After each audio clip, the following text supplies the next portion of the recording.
Hello and welcome to a special earthquake edition of NJBIZ Conversations. I'm your host, Jeff Kanige. My guest today is Whitney Boykin. He's an associate with DeSimone Consulting and Engineering. Whitney, welcome. Thank you very much. Pleasure to be with you. Oh, thanks for taking the time to do it. I really appreciate that. So we're here to talk about the massive 4.8 magnitude earthquake that rocked 5 states last week. We're talking on April 10th. The earthquake was on April 5th. So first thing I have to ask you, where were you when the earth started shaking, and what did you think? I was actually out of town at the time, but I had Okay. immediately started getting text messages from colleagues and contractors who we were working with. Okay. So So followed you up didn't immediately with actually this feel it, project. but that's okay. I did not. Okay. No. I can tell you it was a surprise. Do you That's what I've have, heard. pardon? That's what I've heard. Yes. Had you had any, have you had any experience with earthquakes of any size in either California, Italy, anywhere? Shortly after we had moved to New York, would have been 2011, I believe. There was a very gentle earthquake that I think the epicenter was in Virginia. Virginia, that's right. Yes. Yeah. Yeah, I And remember that too. I was actually working in Manhattan at the time, and mhm. it just, to me, it just felt like sort of a kind of a buzzing that was unusual, but nothing like what we had the other day, Yeah, I right? don't think it was immediately apparent. No. So okay, so as far as we know, we didn't hear any reports of major damage. Did you or anybody at your firm hear of anything that any major problems that this caused? Oh, not significant and major, no. Yeah. Okay. And that's sort of what I wanted to talk mostly about. This earthquake for us was relatively large, although it's mild by comparison to places like California, like Italy or Japan. I mean, these sorts of things. They our son and daughter-in-law in California just sort of shrugged it off and say, "What are you worried about? That thing happens. That sort of thing Sure. happens here all the time." But to us, it was surprising, and apparently much smaller earthquakes happen fairly regularly or fairly commonly, and we just don't feel them. So I'm curious, how much does earthquake proofing figure into your line of work? I mean, when you're designing a building or working on a project, do you even think about earthquakes around here?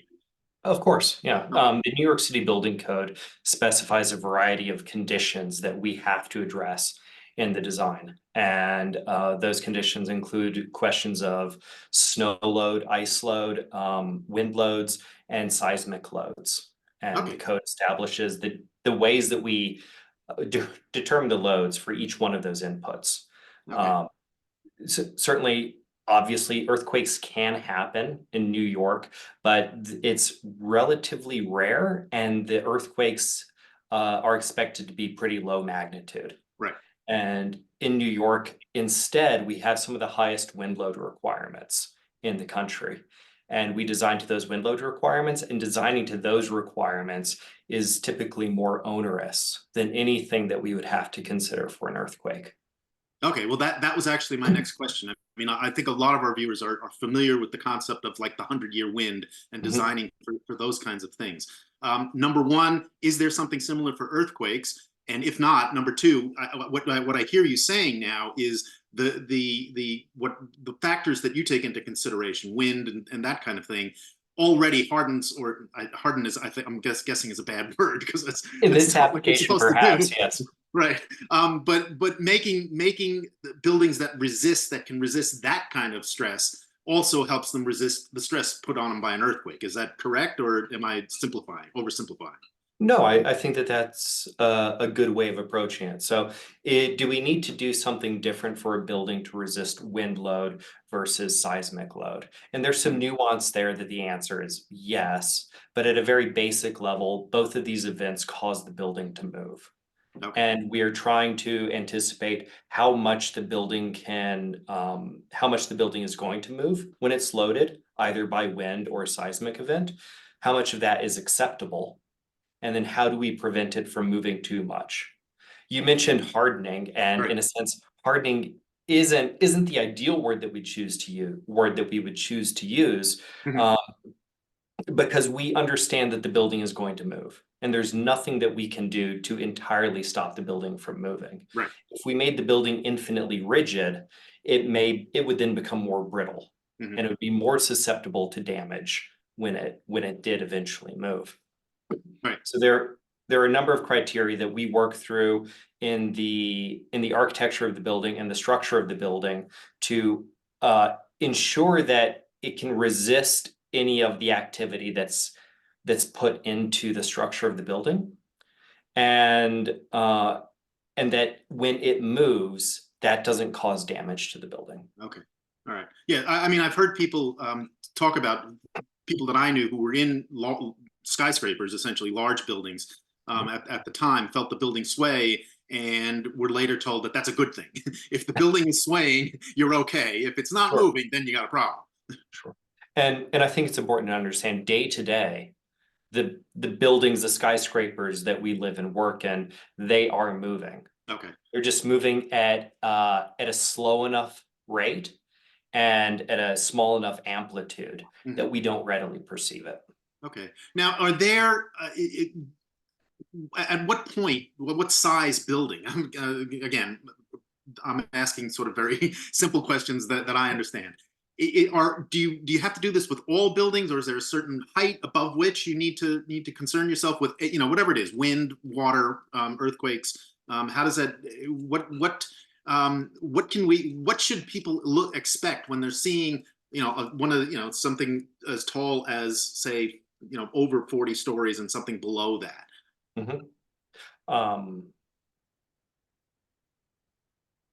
Or is there? It doesn't matter. I mean, do you do different things? Like I've seen that, for example, counterweights that are placed on upper floors of very tall buildings. I wouldn't think you would do that for something that's more than that's not more that it's 10 or 15 stories tall. Yes. Yeah. You wouldn't need to do that for something that was a shorter building. In terms of assessing the loads imposed on the building, that happens independent of the height of the building. A low-rise building, a mid-rise building, high-rise, super tall, we go through all of the same engineering checks in order to understand what those loads are and design for them. Now, usually very early in design, we'll realize that the wind load governs. And if we design for wind load, then we will have designed for the other lesser loads. Okay. Okay, go ahead. I'm sorry. You mentioned the counterweight at the top. We refer to that as a tune mass damper, and it serves a couple of purposes. One is it helps to tune the modulation of the building and its movements in terms of frequency and amplitude of that sway. During a small seismic event, that same effect of limiting that can help to reduce the sway of the building as well. Okay. All right. And what about what can you tell me, if anything, about infrastructure, things like bridges? Because after the earthquake, NJ Transit, for example, announced that it was instituting some system-wide delays so that they could go out and inspect bridges and things like that. Are those kinds of structures subject to the same sorts of codes and design stresses that buildings are? Generally, yes, but it's a specific engineering firm that will focus on those types of projects, and it's a project type that the DeSimone Consulting Engineering doesn't become involved with very often.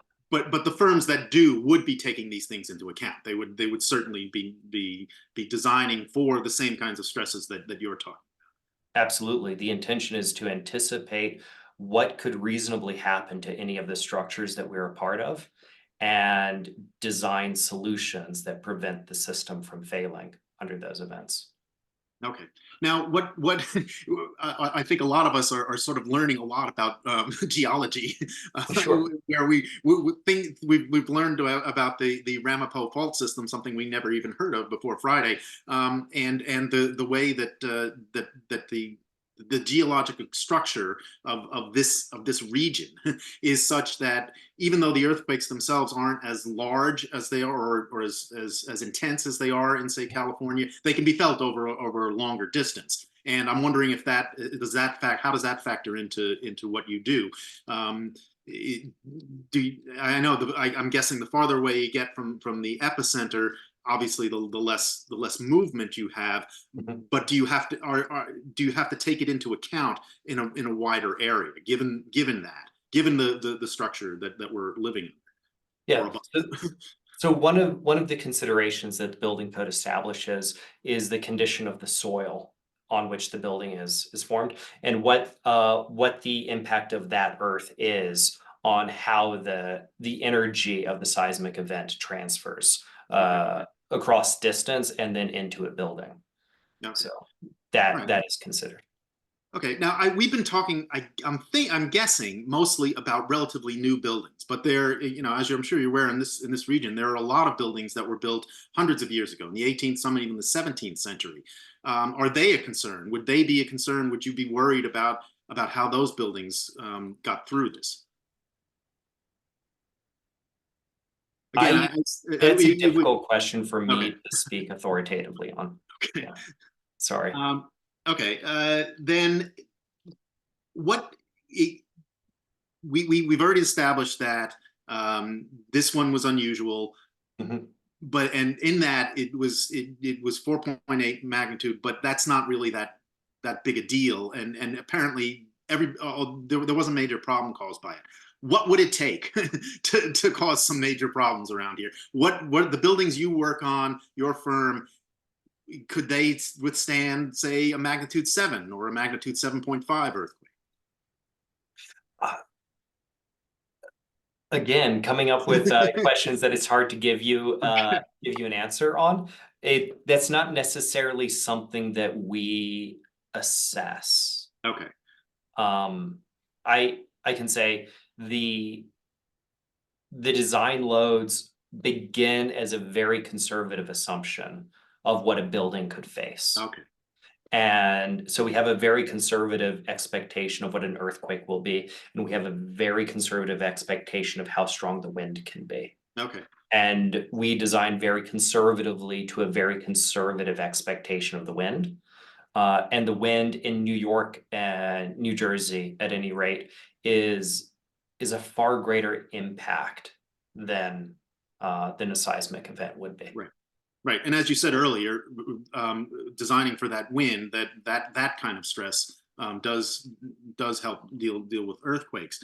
Mhm. I'm curious then, but by the same token, I mean, as we learned with Hurricane Sandy, for example, Superstorm Sandy a few years ago, those winds are likely to become stronger. Has your profession started to take that into account? Absolutely.